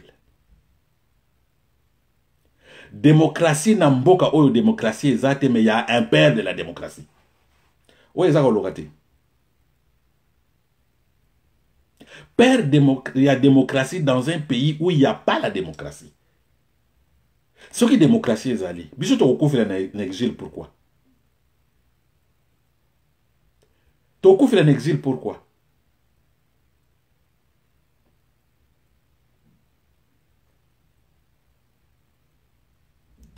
Père, il y a démocratie où on a parti politique na ye.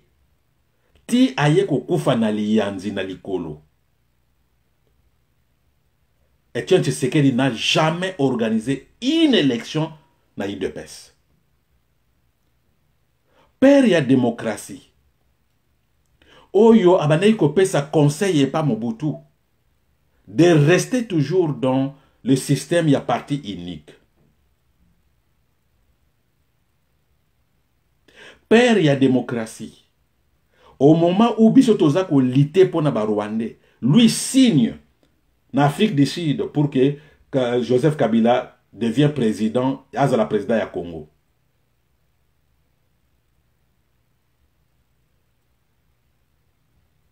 Père ya démocratie, au moment où na moya zoko saba congolais, lui Butu atinda Valentin Mubake pendant 2 ans à Rwanda, relais entre lui et Paul Kagame au Rwanda. Sachant que c'est Paul Kagame a des troupes au Congo au Bazali Koboma ba Congolais Butu Moi. Mais votre soi-disant père de la démocratie dépêche un émissaire pendant 2 ans à Zofutela Ndako na Rwanda. Relais avec Paul Kagame. Ti aye kokufa exercice la démocratie a tiko la kisangote na IDPS. Et voilà. Le Milouvor Balinge Moutou Oazala, le père de la démocratie nationale. Toko Buka Yango. Faites ce que vous voulez. C'est votre pays, c'est votre royaume. Faites ce que vous voulez. Mais Toko Buka Yango, Toko Buka Nyoso.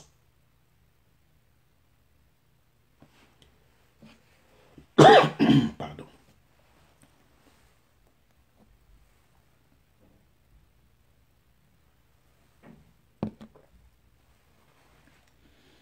Père ya démocratie. Moto nyonso azo matana IDPS. Et tu sais ce que dit fou a diminué yeba vilipande ye. Et tu sais ce que dit saluer Mobutu, manger avec Mobutu. Bana Tshisekedi babande kokuta na bana Mobutu, babande kotambola na bana Mobutu. Ce n'était pas un problème.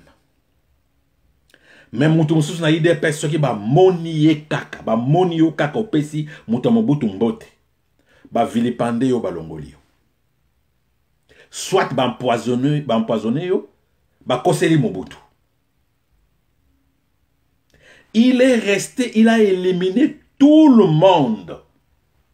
Mwankiem, Moutamabe. Kibasa Maliba, Moutamabe. Liaou, Moutamabe. Sauf lui-même, Saint-Esprit. Sauf lui-même, Saint-Esprit. Azali kokuta na Mobutu.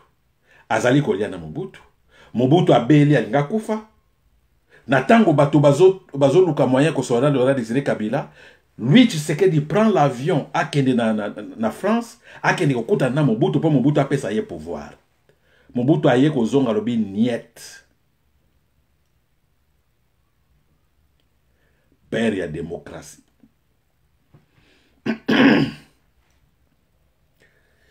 Na ebité ce qui na Congo démocratie ezali, na ebité. Na ebité.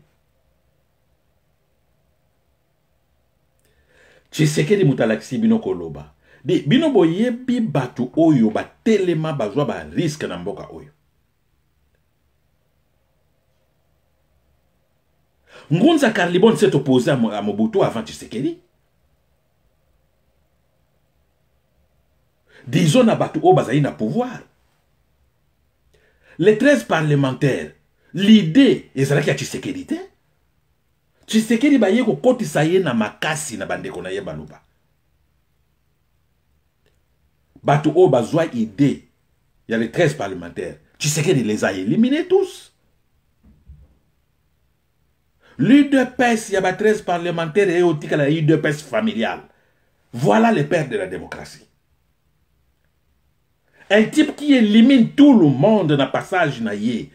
Ba vilipande yo, ba koselo makambo, ba longoli yo, ba bomi yo, ba koseli Mobutu. Voilà le père de la démocratie. Il faut s'y reconnaître au niveau national. C'est lui le père de la démocratie. Dans un pays, oyo, et il faut la démocratiser. Il faut qu'on soit malade. Il faut qu'on soit malade.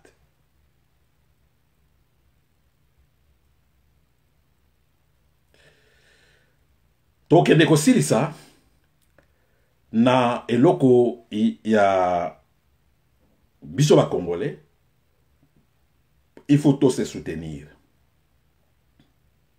Nous demandons à ba Congolais nyonso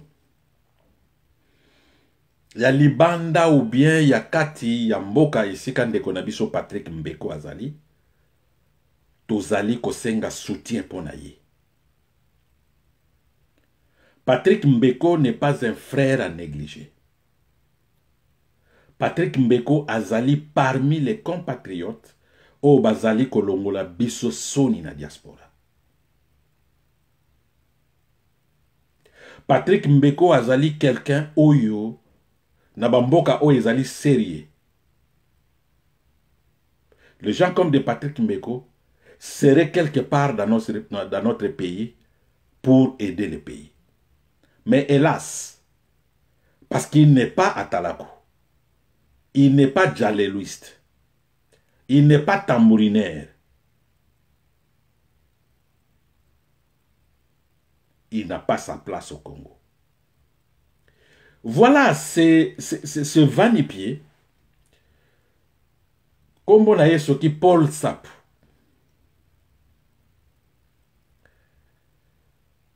Le monsieur ici, Paul Sap, qui veut devenir, soi-disant, président à Séni. Alors, pour devenir président à Séni, pas par mérite, parce qu'il y a Zali Moulouba, pouvoir est Zali Abalouba, coûte que coûte, il faut comme président à Séni. Et tout le monde qui s'oppose à Yé, tout le monde qui dit que Paul Safou Azali Moutouté ou akoyi ko représenter biso na Séni, il n'est pas sérieux. Ces gars ici, à Keko Funda, pour diffamation Patrick Mbeko, na Mboka Canada. Oyo Patrick Mbeko a lobaki. Paul Sapo a benyango diffamation. Ngai pe na zoya na elo comme ça diffamation, boye bisa Paul Sapo aya ko fundanga. J'en ai besoin. Vraiment na lingi vraiment ya ko fundanga. Ces gars ici, azali kozwa mbongo ya commission ya droit de l'homme ya ONU. À tout moment, ce qui va bengisi na Genève. Liste ya batuna ye o azali koya na bango na Genève. C'est sa fille, ses cousins. Au komona na kata liste, je n'ai jamais vu na moni, je vais publier ça. Na moni ba liste nyonso ya Paul Sapou soki ba ye conférence ou bien réunion na Genève na cadre à droit de l'homme. Okomona na kata liste Bilomba, Ntumba, Kazadi, Muteba. Okomona Mutumusute et pourtant il s'est fait passer pour le représentant de l'organisation à droit de l'homme na Congo. Droit de l'homme exact na tango za ko dresser ba liste ba tokende seulement de sa tribu Baluba Baluba Baluba Baluba. Et voilà, c'est le type comme ça, il veut devenir président Yasseni. Moutoua Lobate. Moutoua Lobate, Balobi, parce que Patrick Mbeko a donné son point de vue. Moutoua a sérieux. Nangaï na kolingate a représenté na Seni. C'est légitime, c'est légal. Non, non, non, non, non. Patrick Mbeko a dit Balobate. Mais qu'est-ce qui est là de Luba? Patrick Mbeko a dit Moutou Oyo, azali Moutou, azana prototype ya kozala président ya Sénité. Tolobaki yango pona malumalu, tolobaki yango pona bato mususu. Pourquoi pas Paul Safou? Parce qu'azan moluba. Bolobate. Ce que lobby, non, Patrick Mbeko a dit Balobate. Aîné, tribaliste. Diffamation. Ngai na pesi diffamation. Soki bo silisi procès wana kona na Canada. Boya awa kofunda ngai. Mais vous avez idiot. Donc, nous demandons à les Congolais nyonso, tous à la kanamote maya ko se soutenir. Parce que biso tozali bana ya ba bola, les petits peuples. Patrick Mbeko n'a pas un frère ou a détourné Bambongo na Kinshasa. Millions de dollars. Il n'a pas un frère qui est conseiller, et pas Félix, que salaire ils ont coûté 24 000 dollars. A quoi qu'on salaire à moi moko a foutaba avocat dans Mboka Canada. Dans Mboka Canada ba avocat baza cher. Voilà comment est-ce que ces gens bazali ko détruire biso. Donc pour na bango pouvoir na bango, il faut détruire tout le monde batika la bango moko. Patrick Mbeko c'est un jeune frère qui se débrouille. Na ko yibate, na bongo na ye, azo se débrouiller pour na ko vivre. Mboka wana Canada ils ont mboka etondi ba taxe. Ce que fouti taxe, vous avez un problème, il faut travailler. Alors, ceux qui travaillent, voilà ces gens ici, parce qu'ils n'applaudissent pas leur idiot. Il faut qu'on détruise Bango parce qu'ils vont émettre un point de vue contraire. Il faut qu'on détruise Bango. Patrick Mbeko aura un problème d'engager des avocats. Avocats dans Mboka Canada, ils ont dit cher. Et Congolais, Azali Kotala. Il y a combien d'avocats Congolais dans Mboka Canada? Naïbi ke Mboka Canada, mibeko ya ba province, ya ba état. Ce que vous avez na état, boyo ko ressemble la moto na état mosusute, mais ba oyo bazali na Québec, les avocats congolais na Québec. Vous ne pouvez pas couper ça maboko na bino na ndeko na biso oyo. Qu'est-ce qu'il a fait? Il a volé quoi? À émettre point de vue na ye, moto oyo po na ye a moni ki akoyi kozala président ya sénité. Péché nini zawa na sali. Bolingi kaka pensée unique, parti unique, moto alobate, pouvoir na bino, moto soka lobi, bolingi ba lobate, ba procès partout. Pourquoi? Pourquoi boy?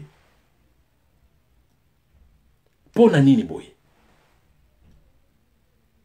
Mais ce que je sais, Patrick Mbeko, c'est un gars très intelligent. Et beaucoup de monde a procès wana côté Kosuka. Beaucoup de monde a procès wana sika Kosuka. Mais s'il y a un problème logistique, pour nande qu'on a biso Patrick Mbeko, je demande na biso nyoso ba Congolais tout tchama boko. Parce que Patrick Mbeko n'a pas parlé pour sa famille. Point de vue na ya émettre, ils allaient pour la famille na yete. Patrick Mbeko ne vit pas au Congo. Ce qui est président, il y a Seni, un Chekoulaire, un Milouvor. Ben, fait wana Patrick Mbeko a Sibir en directement. Ils allaient bino batubovan na Congo. Point de vue na ye, ils allaient pour na bino batubovan na Congo, pour na biso ba na Congo. Ils allaient pour na famille à Patrick Mbeko, pour na mwasi na yete, pour na bana na yete, pour na papa na yete, pour na maman na yete. Ils allaient point de vue pour na yo na ngai. Tolingi muto azala na seni, azala d'abord propre. Azala impliqué na ba corruption te. Azala impliqué na ba magui te. On vous demande ba Congolais baya na Genève pour na réunion à droit de l'homme. Yo ke kozwa famille na yo, mwasi na yo, bana na yo, omemi bango na liste wana. Mundele na Genève ale yebite ke bato baza bana na yo, a yebite azomona ba kombo ba Congolais. Ozo kosa ke baza ba Congolais, bango nyonso ba Congolais ba uti ba province muso, nzokende famille na yo. C'est une histoire de famille. Et vous consommez l'argent de l'ONU. Or, na kati ambongo ya ONU wana contribution na ngai ezali, contribution na yo mutozola na ngai ezali. Bolo bate, parce que azali moluba, bolo bate. Biso, ti bokolemba. Ti, attendez, Corona OSI là. C'est que moi je cherche Corona OSI là. Na ba réunion ndenge kendaka. Un jour que Félix Azali na réunion moko ya Nations Unies quelque part. Boko yoka sango. Même nazali na cours, nazali na examen, na kokata, na kokende, boko yoka sango.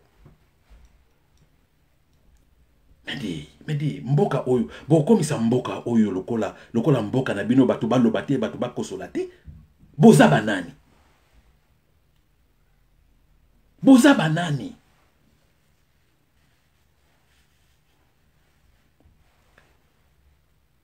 Ce qu'on a na terme ya production. Moi, je peux admettre encore bande konabiso, ya est, na grand Kivu na beni kuna bande konabiso ba souffrir mingi, to sacrifier bango mingi, na bozoba na biso na Kinshasa. Ces gens-là peuvent se dire, bon voilà, toujours le président, ou Kivu. Na terme de production, bakolta na bango, combien vous allez kolia? Les Katangé. Qu'est-ce que les Kasaï produit? Kasaï azo produire kaka ba bandi, ba wewa. Kasaï azo produit kaka ba consommateur, y a trésor public. Kasaï produit quoi? Vous allez produire nini? Et nini azo pe sabino audacité wana comme si le pays vous appartenait. Yango tolobaka, idiot moko azali idiot moko. Ba idiot mibale bazali ba idiot mibale. Ba idiot misatu bazali ba idiot misatu. Mais ce qui est commis 1 million d'idiots, c'est un parti politique. Ce parti politique, c'est l'UDPS. L'UDPS est constitué des hommes et de femmes des tribus. Ces hommes et femmes des tribus sont des Milouvors. Les Milouvors sont des citoyens congolais génétiquement tshisekidisés. Ils ne raisonnent que sur base de leur tribu. Merci beaucoup pour la lelo. Merci pour la Rolanda Bisso. Merci pour la Okabula vidéo. Et Tokutani prochainement. Merci à vous et courage. Mboka oezali mboka na biso. Mutako bangi sa biso azate. Mutako bangi sa biso azate. Bako longwa bako kende. Nous on croyait qu'ils allaient politique y a Congolais. Pouvoir y a Congolais. Nous avons pouvoir et ça luba. N'ayez quitté. N'ayez pas quitté. Partout aux autres, c'est pouvoir nabiso baluba. Pouvoir nabiso baluba. Je croyais que ça pouvoir à Congolais. Nous avons pouvoir baluba. Alors ce pouvoir doit tomber. Mongol na bango à Kokima. Le président africain peut remarquer qu'il y a un Mongol. Bah il était parce que Agolobani ni kuna. Nakati a aucun président. Mes chers collègues présidents de la République, Nakati aucun président. Tu t'adresses à qui? Baboyi na bango bagoyate. Tu t'adresses à qui? Mongol. Mongol bazalaka bongo. Raisonnement exact. Azomona teke nakati a salawa. Aucun président, aucun premier ministre, aucun ambassadeur, aucun envoyé spécial, aucun conseiller. Mes chers collègues présidents de la République. La République est nini? Mongol, raisonnement exact. Que la salle est vide, aucun président. Changer de discours. Il faut pas aucune université pour y avoir, il faut changer de discours. Parce qu'il n'y a aucun président dans la salle. Aucun premier ministre dans la salle. Il faut aller à l'université pour y avoir changer. Excusez-moi tout de suite, on peut déjà mon avis sur la soupe. Mais c'est comme ça. Merci beaucoup pour Rolanda Bisso. Bozala malamu, tenez bon. Et Motomoko a intimidé Binoté. Prenons le courage de dénoncer. Prenons le courage de dire la vérité. Il faut tout lobana la vérité. Tout lobana. Ko bomba vérité zamalamote. Cessez l'hypocrisie congolaise. Botika hypocrisie ba congolais bande konabiso. Le pays va mal. Le pays va mal. Bango balobi pouvoir nabiso baluba. Et vous les laissez continuer avec ce pouvoir. Le pays n'appartient pas au Luba. Le pays nous appartient tous. Ce que balobi pouvoir na biso ba congolais, oui c'est bien, mais et comme pouvoir na biso baluba. Vous entendez? Pouvoir na biso baluba. Et yo congolais au vandi kimia ezo sala yo eloko moko te. Ndeko yo nde muto za na problème. Ndeko za na problème. Diaspora ici ko vandi c'est pas eza pays na yo te hein. Même aux nationalités en Bokana, quelque part on va vous rappeler. Vous êtes d'où? Je suis français. Ah oui, je sais, vous êtes français, mais originaire de. Est-ce que vous comprenez que bongo nabino et sabino te quand on vous dit, on vous demande, oui, vous êtes français, mais originaire de. Boye bakate, ça signifie quoi? C'est pour vous rappeler que ça, c'est pas votre pays. Alors, banana yo. Bagoye bate, tozalaka vraiment namboka. Bagoye bate, tozalaka namboka. Mais faites quelque chose, laissez quelque chose pour vos enfants. Botiki la bako qu'on a bien quelque chose. Ne fils que pays. Totiki la bango. Ces étrangers, pesi biso chance te, ya kotiki la bana na biso ba famille na biso ba bomengo. Mais to tiki la bango ata mabele ya pamba, mboka ya pamba, to tiki la bango. S'il vous plaît. C'est l'hypocrisie. Au vandi kakaboye en public, non, mboka na biso eza malamu. Tribalisme ezate, y a pas tribalisme. Non, natango bazo ba pouvoir na biso ba luba, eza tribalisme te. Oh, eza pouvoir na biso ba luba, eza tribalisme te. Inbox, papa olobi ya solo, papa loba, panza bango. Nako panza bango te. Yo musala na yonini. Responsabilité na yonini. C'est comme s'il y a des citoyens, observateurs, batala kaka match ndenge zobeta. Or, c'est un problème qui nous concerne tous. Donc, parler pour de Milouvor, même si au Kanga qui déjà, il faut continuer toujours Koloba. Donc, merci beaucoup pour aujourd'hui. Il y a Mbalo aussi ici, place Wana. Nous avons fait 1 heure, presque 2 heures. Et c'est trop. Et Bandeko Oyo, Mingi Bavane Kishasa, Bazo se plaindre, ba vidéo et l'équipe Milaï, Bishona Kishasa, ba méga ezate, Moyen Tolandagno ezate. Mais non, fragmenté. Je vous permets, yango au monde a salaka 2 vidéos dans Balamoko. Il y a YouTube, il y a Facebook. Alors, pourquoi il y a vidéo, il y a Facebook. Bo kati yango, bo tindi na bandeko na bino ya WhatsApp. C'est facile. Parce qu'avec les Congos, on ne peut pas parler pendant 20 minutes. Makamboisa est belé. Tout ça a besoin de conscience nationale. Il faut tout loba. Alors, si on a besoin de la vidéo fragmentée yango, na ba partie minute moké au tindi na bandeko na WhatsApp. Voilà. Donc merci pour la confiance pour pesa biso. Merci pour la Rolanda biso. To sale la rande makambo to zoloba. C'est pas important to ya ka to loba to betani maboko esiri. Lobi to yeto lobi to oui mais mutu moko azotele mazate. Ce n'est pas bien. Alors, tout ça là tout pour que Mongol alongwa na pouvoir. Oyo kuta zo mérité ba africain kutu ba boyé. Donc, Nzamba ebi ndenga ko répondre bato. Merci pour tout. Et tokutani prochainement. Allez, bye bye.